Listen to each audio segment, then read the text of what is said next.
Hello students, welcome to Allotrope classes, one step ahead for learning where we help you to achieve your goals. Students, आज हम एक important topic पर discuss करने वाले हैं जो हमारा लाइट चैप्टर से बिलोंग करता है। ये टॉपिक आपका क्लास 10 से बिलोंग करता है, light chapter 10 light reflection and refraction से। तो उसका फर्स्ट टॉपिक अब हम डिस्कस करने वाले हैं, रिफ्लेक्शन ऑफ लाइट।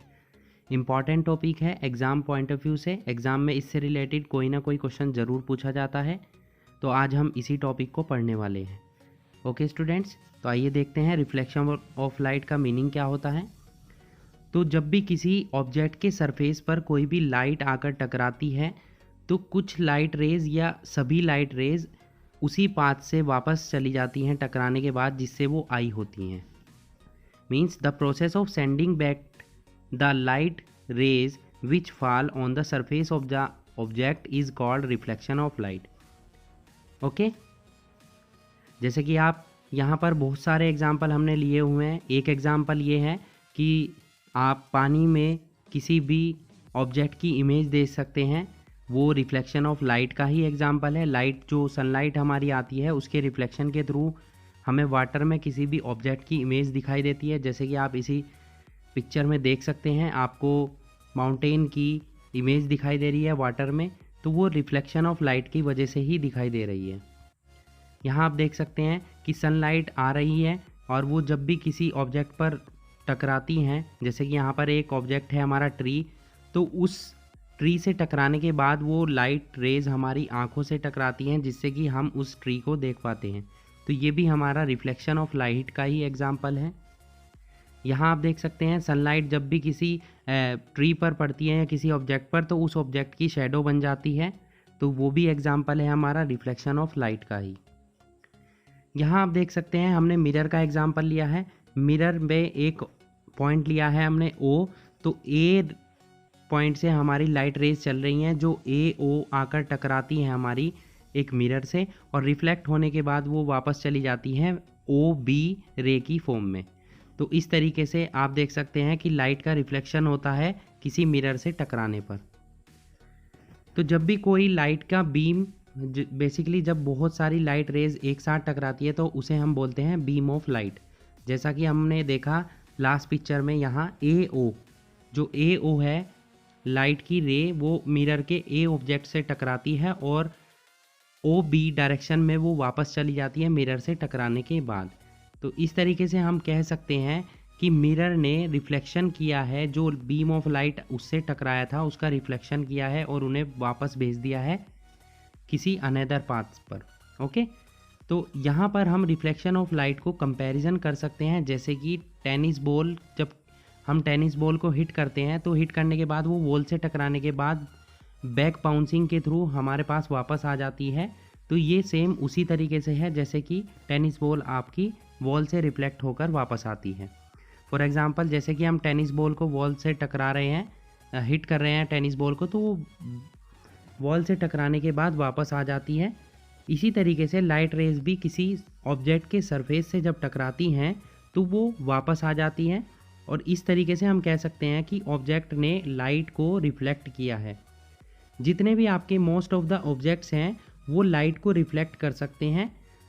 उनमें से कुछ ऑब्जेक्ट्स ऐसे होते हैं जो ज़्यादा लाइट को रिफ्लेक्ट करते हैं, कुछ ऐसे होते हैं जो कम लाइट को रिफ्लेक्ट करते हैं। जो भी आपके ऑब्जेक्ट पॉलिश्ड होते हैं, जिन पर पॉलिश हुई हुई होती है या शाइनिंग सरफेस टाइप होते हैं, वो ज़्यादा लाइट को रिफ्लेक्ट करते हैं, जबकि जो अनपॉलिश्ड होते हैं या डल सरफेसेस होते हैं वो कम लाइट को रिफ्लेक्ट करते हैं। ओके, जैसे कि हम अपने रूम में देखते हैं कि वहाँ पर कोई ऑब्जेक्ट रखा हुआ है, जैसे कि चेयर है, टेबल है या कोई भी रूम का अलग पार्ट है, तो उसे हम देख पाते हैं क्योंकि जब हम लाइट को ऑन करते हैं अपने रूम की तो वो लाइट जो है पूरे रूम में फैल जाती है और पूरे रूम में फैलने के बाद जो ऑब्जेक्ट्स है वो उनसे टकराती है। टकराने के बाद वो लाइट रिफ्लेक्ट होकर हमारी आंखों से टकराती है जिससे कि हम उस रूम में रखे सभी ऑब्जेक्ट्स को और उस रूम के सभी पार्ट्स को ईजिली देख पाते हैं। यही अगर आपके लाइट की अब्सेंस हो, मीन्स रूम में आपके डार्कनेस हो, तो हम उन ऑब्जेक्ट्स को नहीं देख पाते हैं। ओके, तो ये सब किसकी वजह से हो रहा है? ये रीज़न है हमारा लाइट की वजह से। लाइट उन ऑब्जेक्ट्स पर आकर टकराती है और रिफ्लेक्ट होकर हमारी आँखों तक पहुँचती है, जिससे कि हम उन्हें ईज़िली देख पाते हैं। ओके, यहाँ पर हमने एग्जांपल लिया है, जो सिल्वर मेटल है वो बेस्ट रिफ्लेक्टर होता है लाइट का। यही रीज़न है कि जो हमारा मिरर्स होते हैं उनमें जो बैक साइड होती है उन पर सिल्वर की हम पॉलिश्ड करते हैं। एक थिन लेयर होती है सिल्वर मेटल की, जो कि बैक साइड पर ग्लास शीट की पेंट किया जाता है उसका, और इस सिल्वर लेयर को हम प्रोटेक्ट करते हैं एक रेड पेंट से।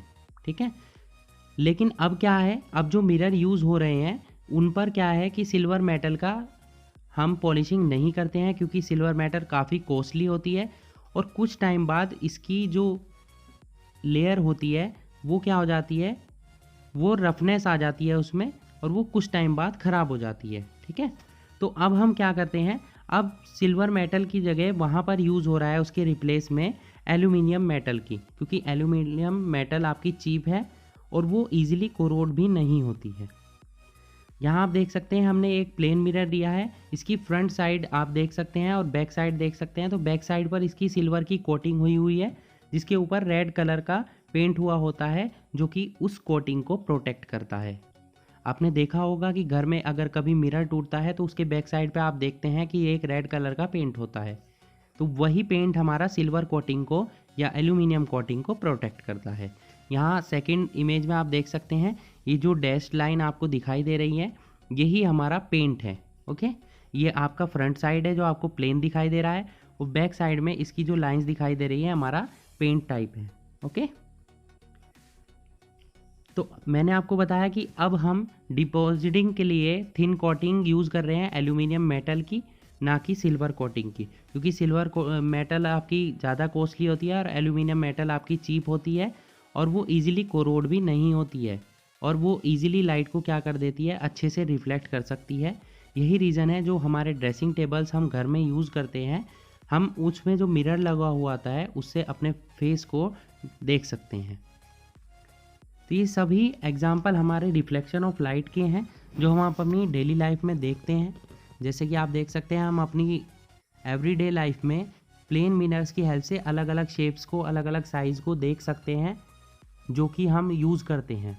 बट साइंस लेबोरेटरी में क्या होता है, ये सभी हमने अभी तक जितने एग्जाम्पल पढ़े हैं ये सभी जो हम घर में यूज़ करते हैं या हम डेली लाइफ में देखते हैं उनके बारे में डिस्कशन किया है।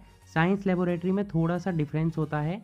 साइंस लेबोरेटरी में जो हम स्मॉल रेक्टेंगुलर स्ट्रिप या प्लेन मिरर यूज़ करते हैं वो सेपरेट होता है इनसे। ठीक है, उसे हम यूज़ करते हैं एक्सपेरिमेंट्स के लिए, क्योंकि वो रिफ्लेक्शन ऑफ लाइट का अच्छे से रिफ्लेक्शन करता है, लाइट का अच्छे से रिफ्लेक्शन करता है। जो हम डायग्राम्स ड्रॉ करते हैं फिज़िक्स लेबोरेटरी में, उसमें हमें स्ट्रेट लाइन की रिक्वायरमेंट होती है। ओके, और दूसरी साइड उनके ऑब्लिक लाइंस प्रेजेंट होती है मिरर के, तो वहाँ से रिफ्लेक्शन क्या होता है, थोड़ा अच्छा होता है। इसीलिए हम उन मिरर्स को, जो कॉमन मिरर्स हम घर में यूज़ करते हैं, उन्हें यूज़ नहीं करते हैं हम फिज़िक्स लेबोरेटरी में या साइंस लेबोरेटरी में। ओके,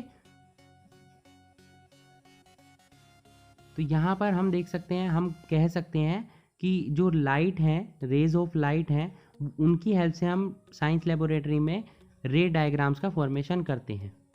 जो रे ऑफ लाइट होती है वो एक स्ट्रेट लाइट की फॉर्म में चलती है और उसी वे में ट्रेवल करती है।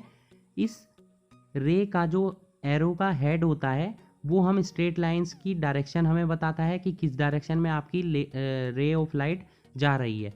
और अगर हम एक बंडल की बात करें, जैसे कि मैंने अभी आपको बताया कि जब बहुत सारी आपकी लाइट रेज एक साथ चलती हैं किसी मीडियम में, तो उस बंडल ऑफ लाइट को हम क्या बोलते हैं, बीम ऑफ लाइट। ओके, तो it is the phenomena of bouncing back of the light after striking a smooth polish surface. Means यहाँ पर ही आपको डेफिनेशन, सेकंड डेफिनेशन हमने नोट कराई है रिफ्लेक्शन ऑफ लाइट की, कि ये एक फिनोमिना है जो कि किसी सरफेस से बाउंसिंग बैक करता है लाइट्स की किसी भी स्मूथ पॉलिश सरफेस पे। अब रिफ्लेक्शन ऑफ लाइट को पढ़ने के लिए आपको लॉज ऑफ रिफ्लेक्शन की रिक्वायरमेंट होती है, जिन पर भी हम नेक्स्ट वीडियो में डिस्कस करेंगे, laws of reflection of light पर। बट उन्हीं लॉज को पढ़ने से पहले हमें कुछ इंपॉर्टेंट टर्म्स पता होनी चाहिए। वो टर्म्स यहाँ पर हम डिस्कस कर लेते हैं आज। जैसे कि आप डायग्राम में देख सकते हैं, यहाँ पर एक मिरर है तो मिरर से एक रे आपकी आकर टकराई है, फर्स्ट रे, जैसे कि आप देख सकते हैं यहाँ पर ये आपकी रे जो है ये यहाँ पर आकर टकराई है। तो जो रे आपकी मिरर से आकर टकराती है उसे हम बोलते हैं इंसिडेंट रे, और टकराने के बाद ये जिस साइड से सेपरेट होकर रिफ्लेक्ट होकर चली जाती है इस रे को हम बोलते क्या है, रिफ्लेक्टेड रे। इन दोनों ही रेज के मिड से जो सेंटर से होकर लाइन जाती है उसे हम क्या बोलते हैं, नॉर्मल।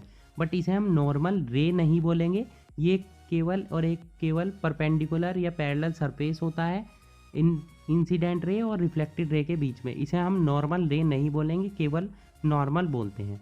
ये आपको जो पी पॉइंट दिखाई दे रहा है ये पी पॉइंट है हमारा पॉइंट ऑफ इंसिडेंस, यानी कि वो पॉइंट जहाँ पर आकर इंसिडेंट रे आपकी टकराती है किसी भी मिरर से।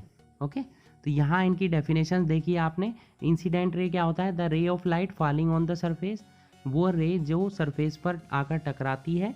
और इफ रिफ्लेक्टेड रे कौन सी होती है, वो रे जो टकराने के बाद बाउंसिंग बैक होकर रिफ्लेक्ट हो जाती है। ओके, पॉइंट्स ऑफ इंसिडेंस क्या होता है, वो पॉइंट जहाँ पर आपकी इंसिडेंट रे और रिफ्लेक्टेड रे जहाँ पर आकर मिलती हैं, या बोल सकते हैं वो पॉइंट जहाँ पर इंसिडेंट रे आकर टकराती है मिरर से। तो इस पॉइंट को हम क्या बोलते हैं, पॉइंट ऑफ इंसिडेंस। नॉर्मल रे क्या होती है, ये नॉर्मल रे आपका एक परपेंडिकुलर होता है जो कि रिफ्लेक्टिंग सरफेस यानी कि पॉइंट ऑफ इंसिडेंस से होकर जाता है। क्लियर। अब आए हमारे एंगल ऑफ इंसिडेंस क्या होता है, जिस एंगल पर आपकी इंसिडेंट रे आकर पॉइंट से टकराती है उसे हम इंसिडेंट एंगल बोलते हैं, और जिससे वो रिफ्लेक्ट होती है उसे हम एंगल ऑफ रिफ्लेक्शन बोल सकते हैं, या बोल सकते हैं रिफ्लेक्टेड एंगल। इंसिडेंट एंगल को हम स्मॉल आई से डिनोट करते हैं और रिफ्लेक्शन एंगल को हम स्मॉल आर से डिनोट करते हैं। जो इंसिडेंस एंगल है हमारा वो एंगल होता है इंसिडेंट रे और नॉर्मल रे के बीच में, जैसे कि आप डायग्राम में देख सकते हैं। और जो एंगल है हमारा angle of reflection small r, वो हमारा एंगल होता है नॉर्मल और रिफ्लेक्टेड रे के बीच में। तो ये कुछ इंपॉर्टेंट टर्म्स थी जो हमें laws of reflection of light पढ़ने से पहले हमें क्लियर होना चाहिए। अब नेक्स्ट वीडियो में हम पढ़ेंगे laws of reflection of light के बारे में। ओके स्टूडेंट्स, तो आई होप आपको रिफ्लेक्शन ऑफ लाइट क्लियर हो चुका होगा और उसके एग्जाम्पल्स आपको अच्छे से समझ में आ चुके होंगे। Okay, so that's it for today. Hope you enjoyed the video and thanks for watching.